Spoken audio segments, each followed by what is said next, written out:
frères congolais, où nous sommes à football, tout le bien on a là pour nous permettre bonne compréhension. Où nous sommes à Léopard, où nous sommes à souhait que le Congo s'est qualifié pour la Coupe du Monde. Moi, je suis à Bozali. Je suis citoyen de Congo et ça manque. Congo, il vit ici des milliers de dollars. On a fait ça stage en Égypte. Et pourtant, bon, on a servir et pas ambassadeur à Coca-Cola en Europe, on a contact avec les joueurs, on a sa valeur ajoutée dans l'équipe. Mais malheureusement, ambassadeur, depuis avant que vous soyez Moussa Naye, Tilelo, attend un rond. Non, non, juste. À contacter bateau, à contacter pour permettre à ça Moussa Naye en bonne et due forme. Jusqu'à présent, et le salamité.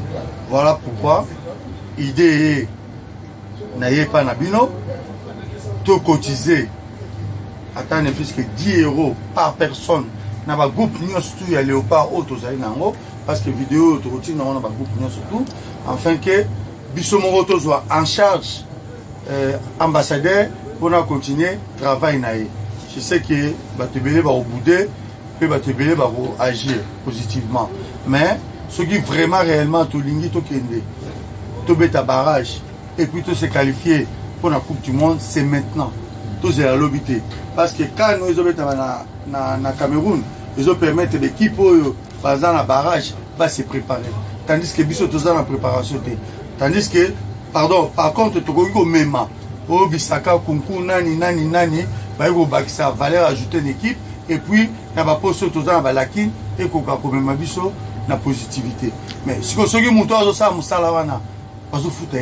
à quoi ça sert? À quoi ça sert? Daouda, vous avez insisté. Vous avez insisté.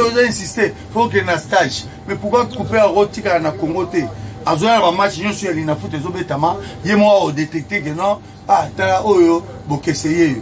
Ah, tala oyo, putuyeyo, matumona yeyo, l'autre là, moussoussouanan, biscotti. Parce que le roi Zagio en a dit. Parce que yo sigoyo ozo même va jouer na stage joana et on met à équipe mon résultat sur 12e na classement na championnat égyptien contre équipe nationale bon polipé. C'est vrai que beaucoup pour la parce que les réalité de football ils ont une victoire match na défaite mais pas ce point là bon moi boké là c'est pas tout dans 5 étoiles pourquoi beaucoup peut ambassadeur à ça Moussa Naye comme il faut mais on a eu suite dans les années ils apprennent à 10%.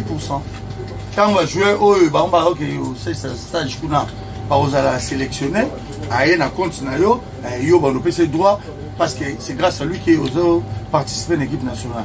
Mais on les a dit parenthèse. Ils ont tout cotisé afin que l'ambassadeur ait un moyen conséquent pour que ça travaille. On a monopolisé parole la piscine de Godachou à continuer. Oui, bon, dans le bac il faut tous la vision. On dirait aussi comme si fédération, dans le ministère du sport, tout ça, la vision. Tu veux que tu éliminatoire, il y a Coupe du Monde. Tu veux que moi, là, les lots, Zambasongi, tu as un barrage. Le président de la République a l'équipe, il a des pas capables pour la Coupe du Monde. Imaginez d'abord, tu as Kanté. Mais tu veux que l'éliminatoire Coupe du Monde, tu as un barrage. Tu focaliser dans le mondial. L'idée de l'union surtout, tu as un mondial. Comme tu as une vision, tu as un stage. Stage, tu as un et qu'on porte ni na lopa. D'ailleurs, bateau va bêter l'éliminatoire bateau moussous. Alors, puis le stage, va boire un bateau moussous. On va mélanger comment bateau va bêter mondial et bateau moussous. Normalement, tu as besoin de mélanger. Tu as besoin de bakisaba. Oh, il bazar moi ma casse. Par rapport au stage et porter le pas en ligne. Imaginez ce qu'on va le bon, tout ça là-bas. Imaginez le professeur Babi, ça va tout tirer la casse. Stage Joana, on va mettre un barrage Joana. Tala, classement au Sénégal au Sala, au Algérie au Sala, au Tunisie au Sala. On a minimisé par le côté. Est-ce que Batouana stage Joana va mettre un Sénégal au va mettre à Cannes, va mettre un Tunisie au va mettre à Cannes, va mettre un Nigeria va mettre à Cannes. En Algérie, pourquoi tu rêves? Tout se focaliser dans le mondial. boke na stage ya bo dépasser mbongo ebele et puis match moko ya Michael boke nango kuna une équipe moko boye kutu ya pamba bo memi tala staff bobima Congo boye wana ota match wana hôtel na bango séjour na bango mais tandis que ambassadeur Roger Itoto a aussi rappelé $3,000 à pamba à travailler pour aller na babinationaux oh boza bango 5 wana bo pesa été mais bo wole la boke ne stage na Égypte bola na hôtel ya kitoko bolia ngana bengo ba stage mabumu bolingi bolia mbongo bozala bien et tout et porter rien na barrage bozo mbongo bo pesa ngo pa Roger Itoto akende ko sala atambola ya na bilan solo yango pese to yokani to sunga ministre to sunga fédération to nazo sala appel na ba page sur l'OPAR au bazan na Facebook bazan na Twitter au bazan na Instagram biso nyon surtout to bengana to solola to cotiser mbongo to pesa Roger Itoto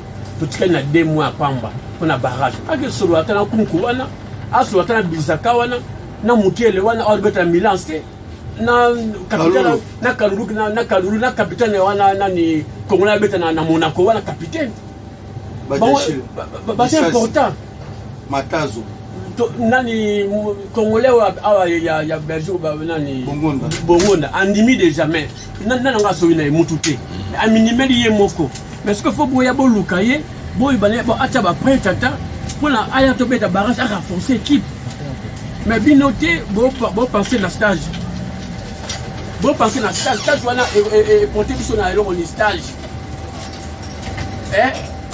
vous imaginez en tout cas bon n'habiter n'a minimiser te ba joueurs locaux na fini bango te en tout cas baza ba joueurs tout ba congolais mais na moment où c'est important te na moment pour le moment ce qui est important tout na tami balé misato bako même pas 5 ba ya ba renforcer même pas 5 c'est belé mi balé ata mais et c'est ngata ba que les stages il y a 2 semaines 3 semaines pour mbongo be bakuna tandis que ambassadeur a oluka mbongo ta biso to yokani bana membre bana lopa to sangisa mbongo to pesa Roger Itoto akeluka binationaux c'est tout comme ministre to avez batté auto en France a 5 semaines en France avant que l'Égypte qui se met France à soyona nani tandis que Rosa Musala akoro ba bien rappel ambassadeur boya to keluka na 2 jours 3 jours ba soyona bango yemo ka ye président en tant qu'excellence mais ça ya ngote ce que ton vision il Zaya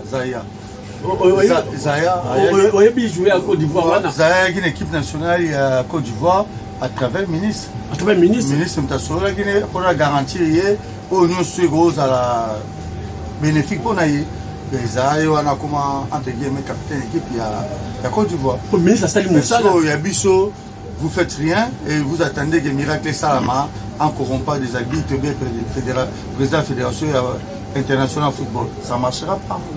C'est maintenant, c'est pas demain, c'est aujourd'hui.